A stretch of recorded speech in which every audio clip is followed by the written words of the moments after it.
Nos destaques do Panorama CBN de hoje, eu conto para você que o ministro Luiz Edson Fachin determina que Bolsonaro se manifeste em até 5 dias nas ações que questionam o encontro dele com embaixadores. E hoje, após 3 dias, o Procurador-Geral da República, Augusto Aras, se pronunciou sobre esse caso. Na política, a PT oficializa o nome de Lula como candidato à presidência. E presidente da FUNAI teve que se retirar de um evento em que ele participava em Madrid após ser acusado por um indigenista brasileiro. Panorama CBN. Olá para você que está ouvindo o Panorama CBN. Eu sou a Juliana Prado e vou te contar em menos de 30 minutos tudo o que foi notícia nesta quinta-feira, dia 21 de julho de 2022. Eu abri essa edição novamente falando sobre as repercussões daquela reunião que o presidente Jair Bolsonaro fez com embaixadores no começo dessa semana, em que ele falou mentiras sobre o nosso sistema eleitoral e também sobre as urnas eletrônicas. Tudo, como sempre, sem provas. E hoje o ministro Luiz Edson Fachin, que é presidente do Tribunal Superior Eleitoral, determinou que o presidente Jair Bolsonaro se manifeste em até 5 dias nas ações que questionam esse encontro. Essas ações elas foram de diversos partidos de oposição, como o PDT, Rede, PCdoB e PT. O PDT, por exemplo, pediu ao TSE que mande as redes sociais retirarem do ar os vídeos dessa reunião que foram publicados nas páginas do presidente e também que Bolsonaro seja multado por propaganda antecipada. O partido diz que as falas do presidente têm capacidade de ocasionar uma espécie de efervescência nos seus apoiadores e na população em geral, ainda mais quando o conteúdo é difundido através de redes sociais, que possuem um alto alcance entre os usuários.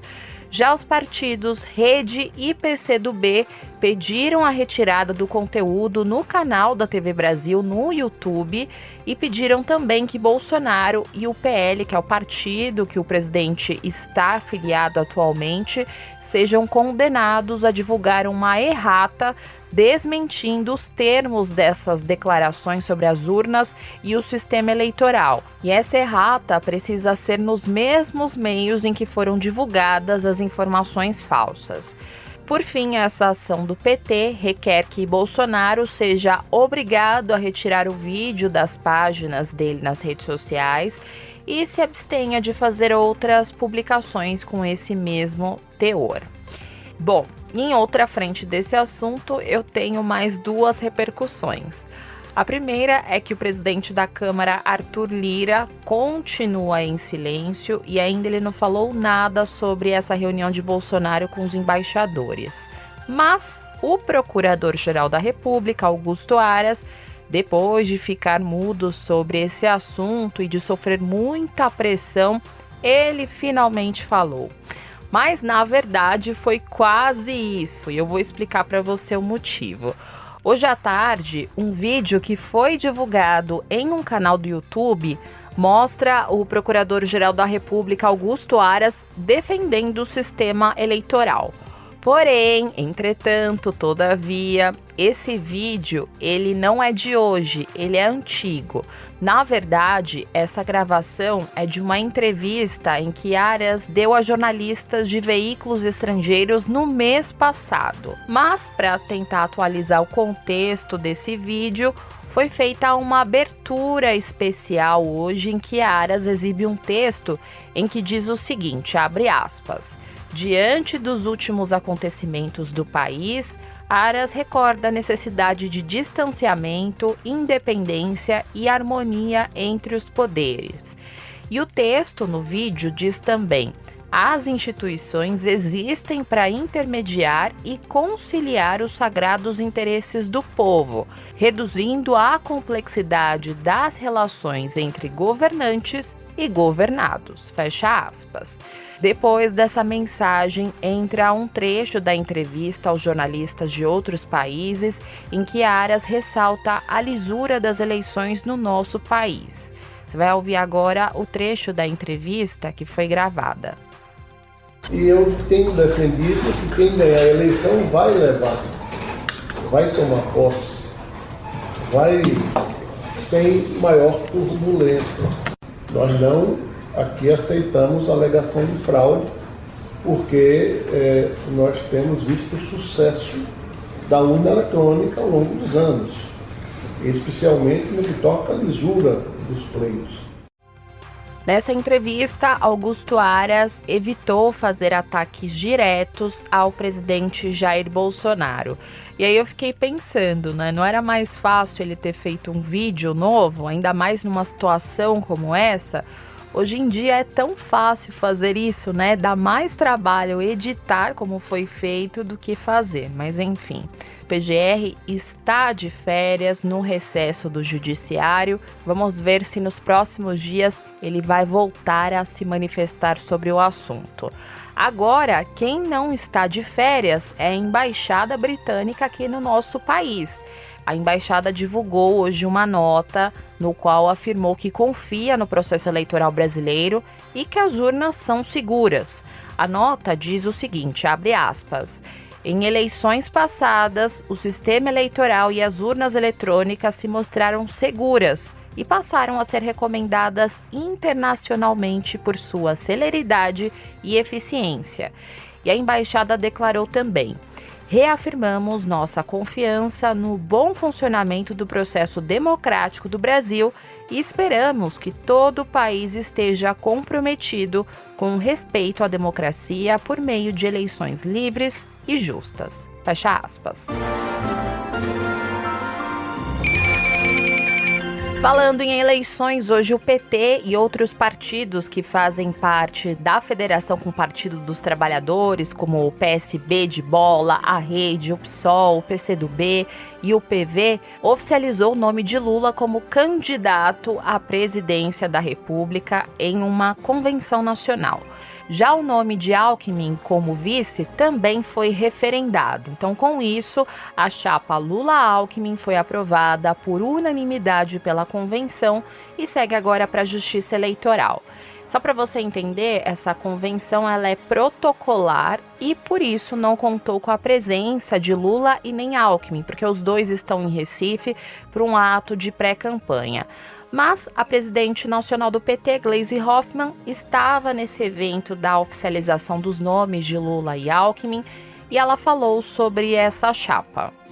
Tiramos como meta a ampliação desse movimento político. O momento que nós vivemos no Brasil é muito difícil. Essa não é uma eleição normal, como todas as outras que nós vivemos, onde nós fazíamos o debate na política, no projeto, na proposta. Essa é uma eleição que traz elementos duros para a democracia brasileira, o ódio, por exemplo, como instrumento da política, a violência. Aproveitando que eu estou falando sobre eleições, hoje o IPEC, que é o Instituto de Pesquisas que foi criado por ex-membros do IBOPE, divulgou uma pesquisa que foi encomendada pela Rio Indústria e a Associação de Indústrias do Rio de Janeiro para medir a intenção de votos para a eleição no estado do Rio. E o governador Cláudio Castro, do PL, e o deputado federal Marcelo Freixo, do PSB de Bola, estão tecnicamente empatados na corrida pelo governo do Rio de Janeiro. Essa pesquisa indica Cláudio Castro numericamente à frente, com 20% das intenções de voto, percentual que o coloca em situação de empate técnico com Freixo, que tem 14% das menções. Esse cenário leva em consideração a disputa eleitoral sem Marcelo Crivella. Já no cenário com Crivella, os dois também aparecem empatados. Cláudio Castro aparece com 19 e Marcelo Freixo com 13. E a pesquisa foi feita com e sem Marcelo Crivella porque o ex-prefeito do Rio ainda não definiu se vai concorrer ao governo do Rio de Janeiro. Esse resultado considera a margem de erro da pesquisa, que é de 3 pontos percentuais para mais ou para menos, e de acordo com o IPEC, ao todo foram realizadas 1.008 entrevistas entre os dias 16 e 19 de julho. E agora eu vou detalhar para você a pesquisa completa. Então, como eu falei, Cláudio Castro, do PL, aparece com 20% em primeiro lugar. Na sequência, vem Marcelo Freixo, do PSB, com 14%. Depois, Antony Garotinho, do União Brasil, com 9%. Mas preciso reforçar aqui para você que ele já desistiu de concorrer ao governo do Rio de Janeiro. Depois vem Rodrigo Neves, do PDT, com 6%. Na sequência, Ciro Garcia, do PSTU, com 4%. Depois, Coronel Emir Laranjeira, do PMB, com 2%. Depois, Milton Temer, do PSOL, e Paulo Ganimi, do Novo, ambos aparecem com 1%. Brancos e nulos representam 29% e não sabe, não respondeu, representa 10%. Já na pesquisa estimulada no primeiro turno com o nome de Crivella, Cláudio Castro, do PL, aparece com 19%, depois Marcelo Freixo, do PSB, com 13%, na sequência Marcelo Crivella, do Republicanos, com 10%, Antony Garotinho, do União Brasil, com 6%, Rodrigo Neves, do PDT, com 5%, Ciro Garcia, do PSTU, com 4%, Eduardo Serra, do PCB de Bola, com 3%, depois Coronel Emir Laranjeira, do PMB, com 2%, e na sequência Milton Temer, do PSOL, e Paulo Ganimi, do Novo, aparecem com 1% cada um. Já brancos e nulos representam 26% e não sabe ou não respondeu representa 11%. O ex-governador Antony Garotinho, ele foi o candidato mais rejeitado pelos eleitores, porque 48% responderam que não votariam nele. Em segundo aparece Crivella, que é rejeitado por 39%. E Marcelo Freixo é rejeitado por 26%. Agora eu vou fazer uma pausa no noticiário para trazer um recado do patrocinador deste podcast. O BV firmou uma parceria de longo prazo voltada à inovação em produtos e serviços financeiros e fez um acordo de co-inovação com o Google Cloud sobre ciências de dados, inteligência artificial e machine learning. Essa parceria se baseia principalmente no uso intensivo de ferramentas de dados e inteligência artificial para desenvolver novos produtos e serviços nas áreas de crédito, investimentos e pagamentos. A intenção é facilitar a distribuição deles para os parceiros por meio de APIs. O objetivo do Banco BV é também transformar a indústria financeira no Brasil e trabalhar em conjunto para co-inovar em áreas como dados, inteligência artificial, plataforma, customer experience e canais digitais para tornar mais leve a vida dos clientes. Para saber mais, acesse bv.com.br.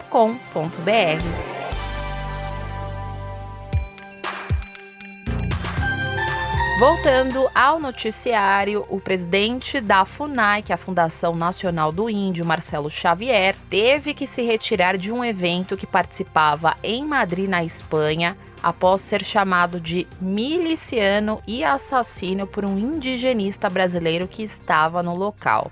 Esse caso aconteceu hoje durante a Assembleia Geral do Fundo para o Desenvolvimento dos Povos Indígenas da América Latina e Caribe. E lá o brasileiro Ricardo Hall levantou do assento dele e, gritando, fez as acusações contra Marcelo Xavier, que acabou deixando o local. Este homem não pertence acá. Não é digno de estar entre ustedes. Não é digno de estar entre ustedes. E o Itamaraty é uma vergonha. O Itamaraty está sendo babado e miliciano. Marcelo Xavier é um miliciano. Este homem é um assassino. Este homem é responsável pela morte de Bruno Pereira. Este homem é responsável pela morte de Philips. Miliciano. Você é um miliciano, Xavier. Bandido. Vai embora mesmo. Vai para fora. Desculpem. Graças.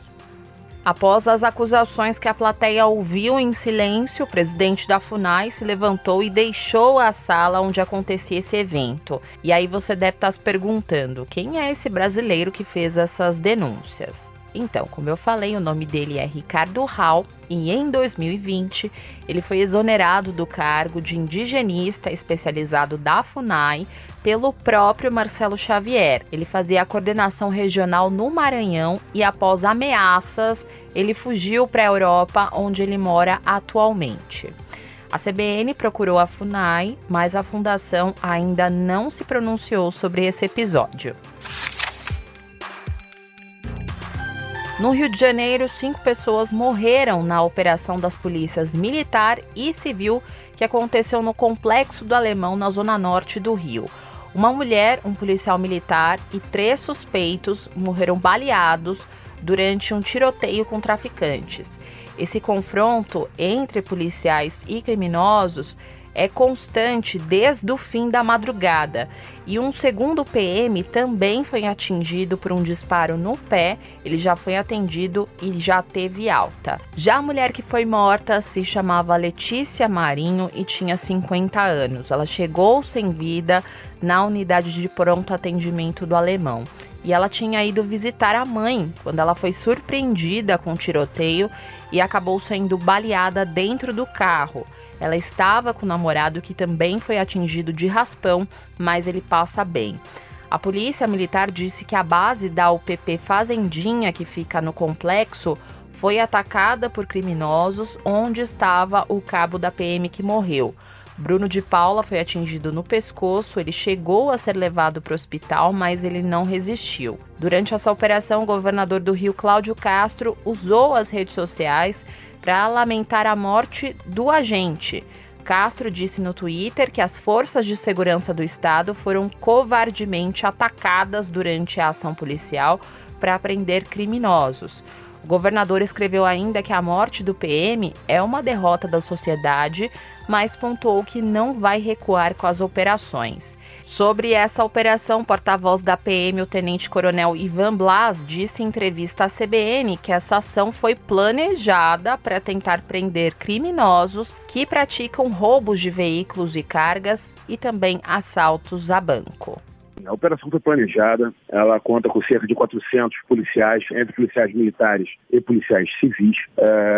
Essa quadrilha ela já vem operando em diferentes atividades, uma vez que a sua política expansionista ela é custosa, ela tem um orçamento caro e por conta disso eles vêm diversificando suas ações.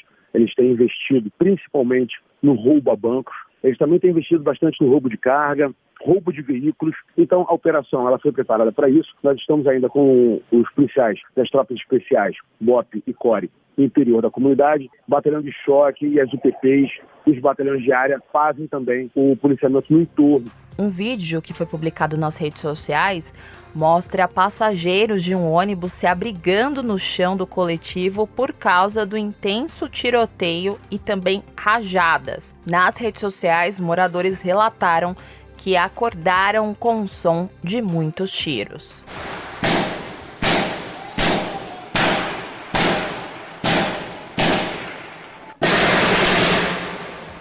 A Polícia Militar disse que para tentar dificultar o acesso dos agentes no morro, os traficantes chegaram a jogar óleo em ruas do entorno e colocaram fogo em barricadas.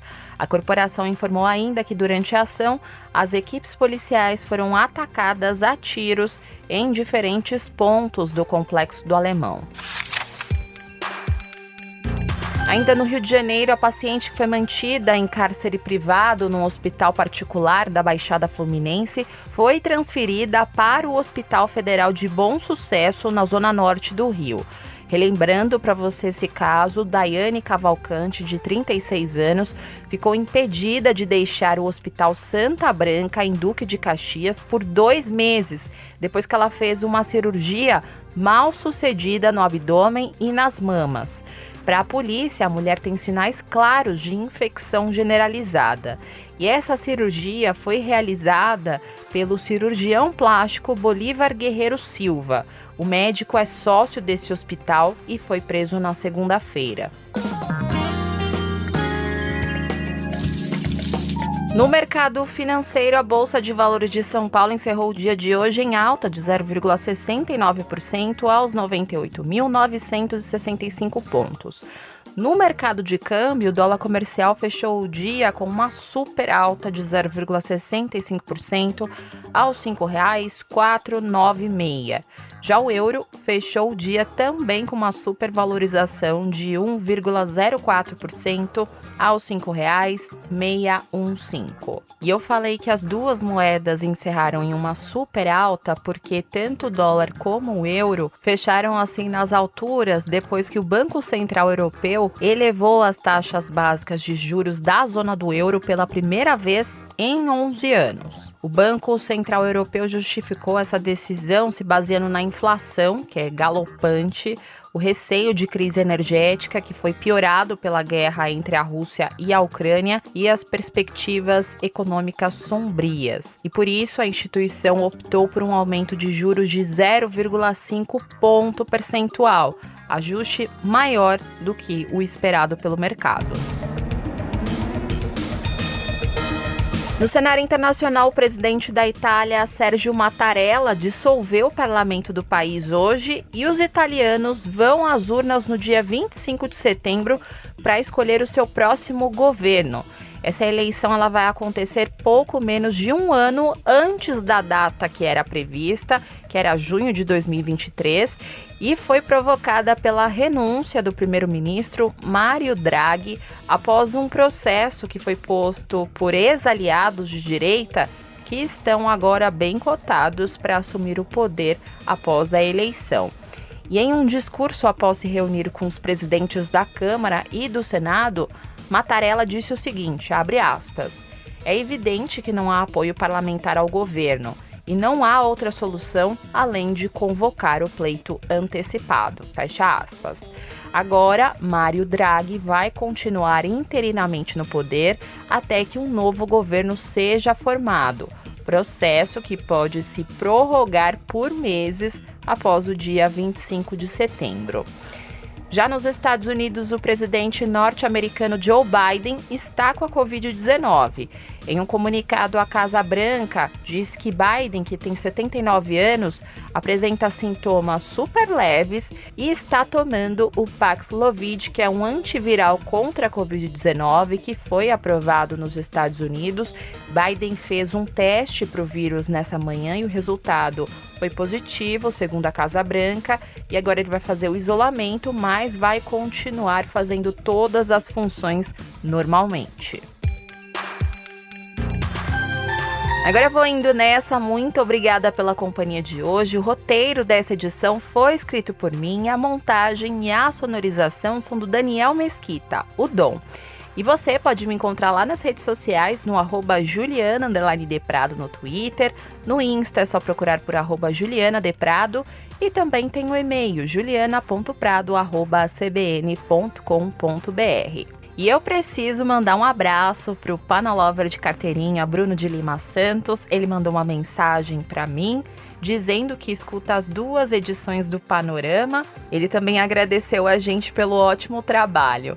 Imagina, Bruno, a gente que agradece a sua audiência todos os dias aqui no Panorama. Um grande abraço para você, viu? E não se esqueça que amanhã tem a edição da manhã do Panorama CBN a partir das 7 horas da manhã com a Bianca Santos. Combinado? Beijos para você e até mais!